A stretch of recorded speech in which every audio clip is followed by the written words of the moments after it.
மக்கள் நிருபர் நேயர்கள் வெங்கடேஷன் பணிவான வணக்கம். வணக்கம் சார். வணக்கம் ஜி. சார், செங்கோட்டையன் அதிமுக ஏதாச்சும்னா உள்கட்சி அவங்க உள்ள நடக்குது.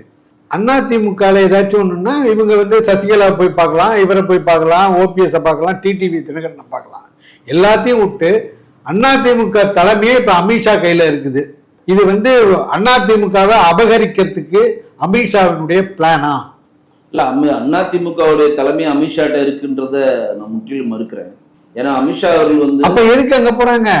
இல்லை, அமித்ஷா அவர்கள் ஐபிசி ஓட்டலில் எடப்பாடியோட தேர்தல் பிரச்சாரம் தேர்தலோட உடன்படிக்கை போடுறப்ப 3 விஷயத்தை தெளிவுபடுத்தி நினைவூட்ட விரும்புகிறேன். ஒன்று தேசிய ஜனநாயக கூட்டணியுடைய மத்தியில் இருக்கக்கூடிய வேட்பாளர், அதாவது மத்தியில் இருக்கக்கூடிய தேசிய ஜனநாயக கூட்டணிக்கு தலைவர் யாருன்னா மாண்புமிகு பிரதமர் நரேந்திர மோடி அவர்கள்.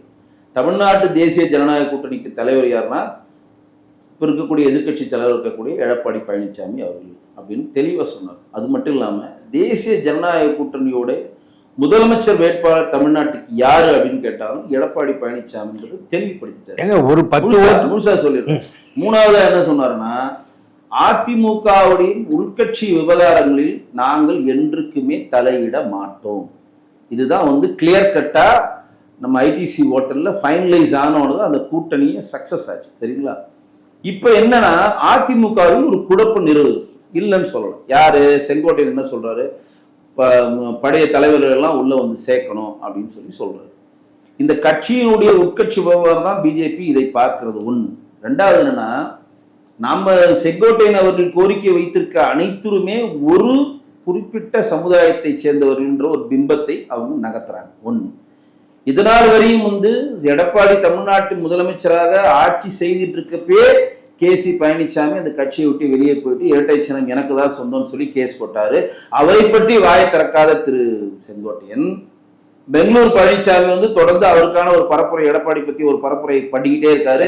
சசிகலாவுக்காக ஜாமீன் கொடுத்த ஒரு பெங்களூர்ல அவருக்காக தன்னுடைய நிலைப்பாட்டை சொல்லாத செங்கோட்டையன் மருது அழகராஜன் ஒருத்தர் இருக்கார். நமது எம்ஜிஆர், நமது அம்மான் போன்ற பத்திரிகைகள் ஆசிரியராக இருந்தவர். போன வாட்டி சிங்கமுனாடி தொகுதியெல்லாம் ஏடிஎம்கே சார்பாக போட்டியிட்டு தோற்றவர். அவர் இன்றைக்கு எடப்பாடிக்கு எதிர்களை எடுத்து டெய்லி ஒரு பேட்டியும் இணையதளத்தில் கட்டுரை எழுதியிருக்கிறார். அவரை பற்றி வாயை திறக்காத செங்கோட்டையன் திடீரென்று நாங்கள் ஓபிஎஸ் சேர்த்துக்கணும், இவங்களை சேர்த்துக்கணும், தினகரனை சேர்த்துக்கணும், இவங்களை சேர்த்துக்கணும்னு சொல்லி ஏன் முன்வைக்கிறாங்கன்றத ஒரு கட்டமைப்பை வெளியிலேருந்து எல்லாரும் கேட்குறாங்க. ஏன் அப்படின்னு நான் சொல்றேன்னா, இப்போ அம்மா மக்கள் முன்னேற்ற கழகன்றது ஒரு கட்சி. அந்த கட்சி இனிமேல் தேசிய ஜனநாயக கூட்டணியில் இணையணுமா இணையக்கூடாது தினகரன் முடிவு எடுத்து போடுறது அவருடைய ப்ராப்ளம். அது ஓபிஎஸ் அவர் கட்சி உள்ள இணையணுன்றதுக்கு நிறைய வாட்டி ஐவருக்குள்ள போய் பேச்சுவார்த்தை நடத்தினாங்க. அன்றைக்கு ஓபிஎஸ் ரிஜெக்ட் பண்ணாரு. இப்போ ஓபிஎஸ் உடைய ரஞ்சித் குமார், ராஜேஷ்குமார் என்ன சொல்றாங்கன்னா, நாங்கள் இபிஎஸ் காலையில் விழக்கூட தயாராக இருக்கும், எங்களை சேர்த்துக்கங்கன்றாங்க. அவர்கள் அந்த கட்சிக்குள்ள எங்களுடைய தலைமை இடத்துக்கு அம்மா படத்தை உடைத்து கட்சியினுடைய கட்டுப்பாட்டை மீறி நீங்க செயல்படுறீங்க, கட்சி உள்ள பூந்து கட்சி ஆபீஸை உடைச்சிங்க, நாங்க எப்படி சேர்த்துக்க முடியும்னு சொல்றதெல்லாம் ஏடிஎம்கே கட்சிக்குள்ள இருக்கக்கூடிய உள்கட்சி பிரச்சனை. அதில் பிஜேபிக்கு எந்த சம்பந்தம் இல்லை. நாங்கள் தேசிய ஜனநாயக கூட்டணியில் ஏடிஎம்கே ரெட்டையோடு இருக்கிற எடப்பாடியோட கூட்டணியில் இருக்கிறோம். அவ்வளவுதான். ஏங்க இல்லைன்னு சொல்லி எல்லாத்தையும் அங்கதான் நீங்க தான் தீர்மானம் பண்றீங்க. நீங்க தான் இந்த கட்சியை உடைக்கிறீங்க, அபகரிக்கிறீங்க. நீங்க இல்லைங்கிறீங்க. ஆனா எதுக்கு? ஜெயலலிதா, எம்ஜிஆர் இருந்தது, ஜெயலலிதா இருந்தப்பெல்லாம் அதிமுக தலைமையில தான் நீங்க பிஜேபி இருந்தது. பெண்மா தேசியத்துவம் இங்க 1000 பேர் இருக்கிற மாதிரி நீங்க நினைக்கிறீங்க. இல்ல, இப்பயும் தேசிய ஜனநாயக கூட்டணி கட்சியில தான் இருக்கு. சத்தியமா கிடையாது. அப்படி இருந்துன்னா இது தோல்வி நிச்சயம் சார் எடப்பாடிக்கு. ஒரு கட்சி இந்த தேசிய ஜனநாயக கூட்டணி வெற்றி பெறுமா தோல்வி பெறுமான்றது 2026 ரிசல்ட்ல தெரிஞ்சிட போகுது. அது நீங்க ஆர்வம் சொல்ல வேண்டிய தேவை. ஆர்வம் சொல்லல தலைவரே, நியாயமா பாருங்க. உங்களுக்கு ஏன் அவ்வளவு அறிச்சல 10 பேரை வச்சுக்கிட்டு ஆட்சியே பிடிக்கணும்னு ஏன் ஆசைப்படுறீங்க? ஏங்க என்னங்க, எல்லா அரசியல் கட்சியும் தனக்கான நீங்க சொந்த காலம் நில்லுங்க. அதிமுக அழிக்கிறதுக்கு தானே நீங்க வந்திருக்கீங்க. உங்களுக்கு அரசியல் புரியுது. ஒருத்தவனை அழிச்சிட்டு புரியுது இல்ல, ஒருத்தவனை அழிச்சு நான் சொல்லுவேன். இதே கேள்வி திமுக கேட்க வேண்டியது. அது அழிஞ்சு போற கட்சி, அதை பத்தி எங்களுக்கு கவலை. கேட்க என்ன கேள்வி கேட்டீங்க? சொந்த கால நெல்லுன்னு நீங்களா இல்ல முழுசா பேச விடுங்க. உங்க கேள்விக்கு பதிலா சொந்த கால நிக்க சொன்னீங்களா? இதே திமுக இன்றைக்கு 6 முறை தமிழ்நாட்டை ஆண்டு இருக்காங்க. ஏன் சொந்த கால நிக்கல சார்? அது அழிஞ்சு போயிடுது சார், தானாவே அழிஞ்சு போயிடுது சார். இது ஏன் சார் திமுக அவன் காங்கிரஸ் அதுக்கு நீங்க பதில் நான் சொல்றேன். காங்கிரஸ் அதுக்கு திமுக காங்கிரஸ் தலைமையில தான் திமுக இல்ல, திமுக கீழே தான் காங்கிரஸ். நீங்க சொன்ன இதுக்கே வர 1998லயும் 2001லயும் பிஜேபியோட திமுக கூட்டணி வச்சிருக்கு. அதே பழைய கதையை ஏங்க போட்டுக்கிட்டு முழுசா சொல்ல விடுங்க. நீ தயவுசெய்து முழுசா சொல்ல விட்டா வரலாறு தெரியும் உங்களுக்கு. தெரியுங்க, வரலாறு தெரியாதனாலதான் சொல்றேன். 1998லயும் 2001லயும் திமுகவோட பிஜேபி கூட்டணி வச்சிருந்துச்சு. திமுக அழிச்சிருச்சா பிஜேபி? எங்க அழிக்கலையே. சொல்றீங்களா அழிச்சிட்டாங்கன்னு? பருப்பு இங்க ஊழல் எல்லாம் இவங்க எல்லாம் இருக்கு. அதை வச்சு நீங்க நிருபரா கேளுங்க, ஆர்குமெண்டா கேட்டீங்கன்னா நான் விவாதமா பேசுவேன். இல்ல இது நிருபரா தான் கேக்குறேன், ஆர்குமெண்டே இல்லையே சார். கேள்வி கேட்கறது பதில் சொல்ல விடுங்க. 2024ல நம்ம கூட்டணி வைக்கல. 2021ல ஏடிஎம்கேவோட பிஜேபி கூட்டணி வச்சு 4 எம்எல்ஏ நம்ம வென்றெடுத்தோம். ஏடிஎம்கே நாங்க கையகப்படுத்திக்கிட்டோமா? என்ன பேச்சு நீங்க முழுசா சொல்றேன். சொல்லுங்க. இதே திமுக இருக்கக்கூடிய கலைஞர்களுடைய போட்டியாக முக ஸ்டாலின் வந்துட்டாரு. வைகோக்கு போட்டியா முக ஸ்டாலின் வரக்கூடாதுன்னா மறுமலர்ச்சி திராவிட முன்னேற்ற கழகம்னு சொல்லி வைகோ ஆரம்பிச்சு கிட்டத்தட்ட 81 மாவட்ட தலைவரோட அவர் வெளியே போனாரு. அதே மதிமுகவை நீங்க உள்ள கொண்டு வந்து திமுக கலவரம் பண்ணி அழிக்கலையா? மக்கள் நீதி மையம் ஒரு கட்சியை ஆரம்பித்து திமுக ஒழிப்பு தான் என்னோட பிரதான வேலைன்னு சொல்லி டிவியை டார்ச் லைட்டா உடைச்சாரு திரு கமலஹாசன். அவரை கூட்டி வெண்சாமரை வீசி எம்பி ராஜ்யசபா எம்பி பதவி கொடுத்து அவர் கட்சியை கலவரம் பண்ணலையா?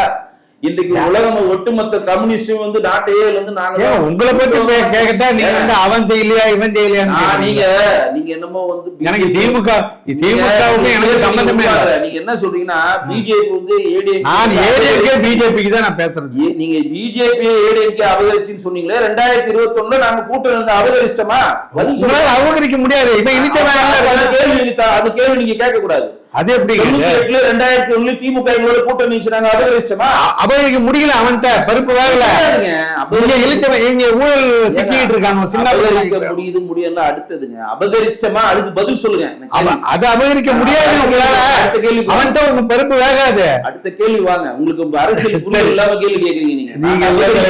சரி ரைட் ஓகே. அபகரிக்கலன்னா செங்கோட்டையனை வச்சு நீங்க செங்கோட்டையன் இப்ப எதுக்கு சார் செங்கோட்டையன் அமித்ஷா கூப்பிட்டு நீங்க தான் வர சொல்லி நீங்க கேக்குற கேள்விங்க எங்கிட்ட கேக்குறீங்க? என்னங்க இது? நீங்க தானே அவனை காய நகர்த்துறீங்க. செங்கோட்டையன் உலக அறிஞ்ச விஷயங்க. செங்கோட்டையன் என்ன சொல்றாரு? நான் மட்டும்தான் அமித்ஷா அவர்களை சந்திச்சேனா, நான் மட்டும்தான் நிர்மலா சீதாராமனை சந்திச்சேனா, என்ன மாதிரி பல பேர் சந்திச்சாங்க. அவர்களிடம் இந்த கேள்வியை நீங்கள் எழுப்புவீர்களா? நிர்மலா சீதாராமன் ஒரு கல்வி அமைச்சர், அமித்ஷா அவர்கள் உள்துறை அமைச்சர். அவர் போய் அவர் சந்திக்கிறாங்க.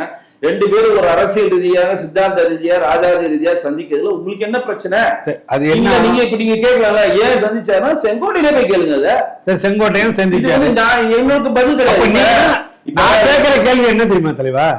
எல்லாரையும் நீங்க தான் இப்ப கையில வச்சுக்கிட்டு பொம்மலாட்டம் கற்பனை எல்லாமே இல்லையே. கற்பனைக்கு எப்படி சார் போக முடியும்? நாங்க கையில வச்சுட்டு பண்ணா நாங்க ஏன் போன வாட்டி 2024 நாடாளுமன்ற எலெக்ஷன் எங்களோட போட்டியிலேயே எங்க கிட்ட பொம்மை இருந்துச்சு. நீங்க சொல்ற மாதிரி அதற்கு முன்னாடி நடந்த ஊரக உள்ளாட்சி எலெக்ஷன்ல நாங்க தனி சன போட்டிட்டோம்.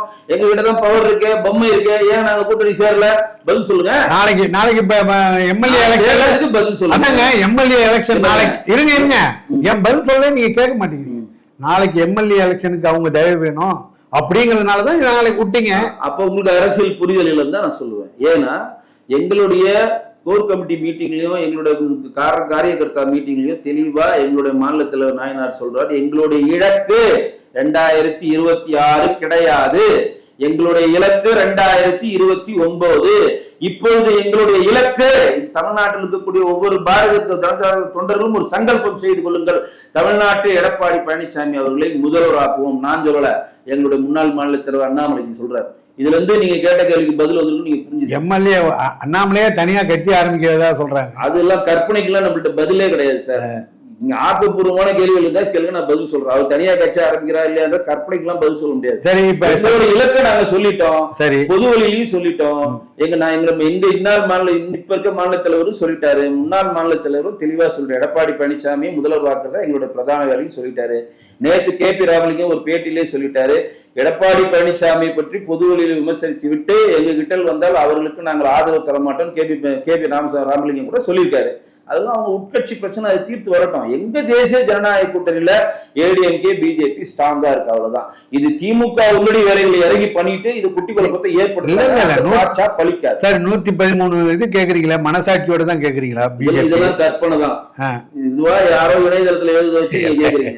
113 கேட்டு ஆக்கப்பூர்வமான லெட்டர் கொடுங்க, பதில் சொல்றேன். சரி, சும்மா நீங்க வாயில வந்ததை நீங்க ஒரு எவனோ சொல்றதை கேட்டுக்கலாம். அப்படிதான் ஏங்க, எல்லாமே கிடையாதுங்க. நீங்க இப்ப பேசுறது எல்லாமே நம்ம வந்து யூகத்துக்கு அடிப்படையில சொல்ல, டேட்டாவா சொல்றேன்.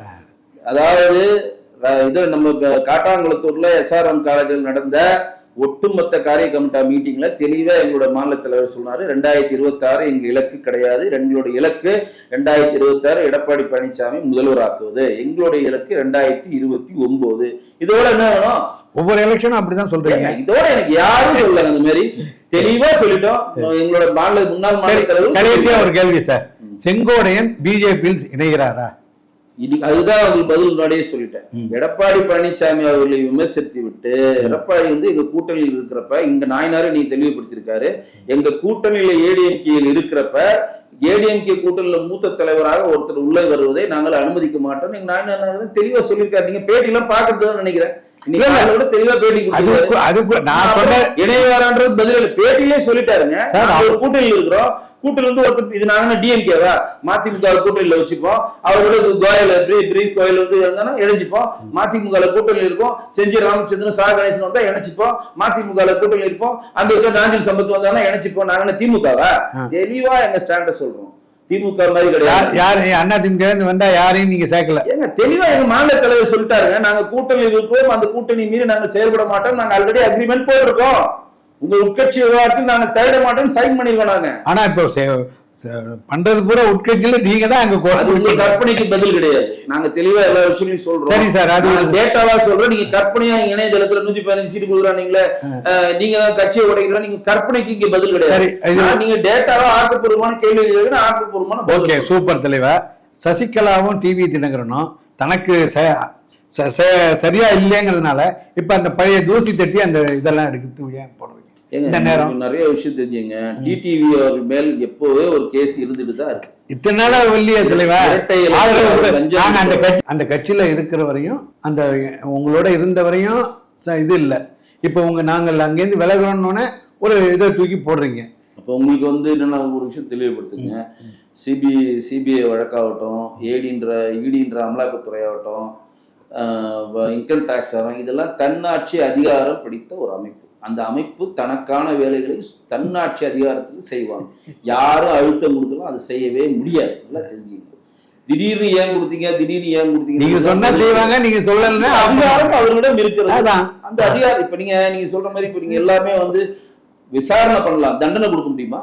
நீங்க உங்க கேள்விக்கே வர இன்னைக்கு சசிகலாவையோ இல்ல செங்கோட்டையோ யாரோ வேணா நீங்க சொல்றீங்க. இப்ப சிபிஐ விசாரணை பண்ணுது, லஞ்ச ஒழிப்புத்துறை விசாரணை பண்ணுது, இடி வந்து ரைடு கூட திண்டுக்கல் பெரியசாமி உள்ள ரைடு பண்ணாங்க. விசாரிக்க தாங்க முடியும். அவங்க உண்மையான குற்றவாளியா இல்லைன்றது கோர்ட்டு தாங்க முடிவு பண்ணும்.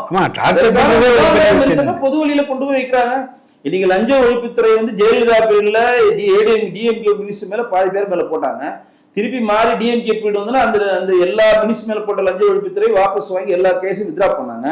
இப்ப வந்து நீதியரசர் வந்து ஆனந்த் வெங்கடேஷ் வந்து எல்லா மினிஸ்டர்ஸ் மேல எந்தெந்த லஞ்ச ஒழிப்பு கேஸ் போட்டதோ அதெல்லாம் ரியோபன் பண்றாரு. அந்த ரியோபன் பண்ண எல்லா மினிஸ்டர்ஸும் போய் உயர் நீதிமன்றத்துல போய் தடை வாங்குறாங்க. இதாங்க சட்டம், இப்படிதாங்க செயல்படுது. என்ன பண்ண சொல்றீங்க நீங்க? இதுக்கு உங்களுக்கு புரிஞ்சிருக்கலாம். உங்களை சொல்றது ரியோபன் பண்றாங்க, மறுபடியும் திண்டுக்கல் பெரியசாமி, தங்கம் தென்னரசு, வளர்மதி, ஓபிஎஸ் எல்லாரும் போய் அந்த ரியோபன் கேஸுக்கு தடை வாங்கிட்டு வந்திருக்காங்க. அது ஓகே சார். அப்ப நீங்க தூசி தட்டி எடுக்குது புதுசா ஒரு கதையை சொல்றீங்க. உங்களோட இருந்தா அதெல்லாம் தூசி தட்ட மாட்டேங்கிறாங்க.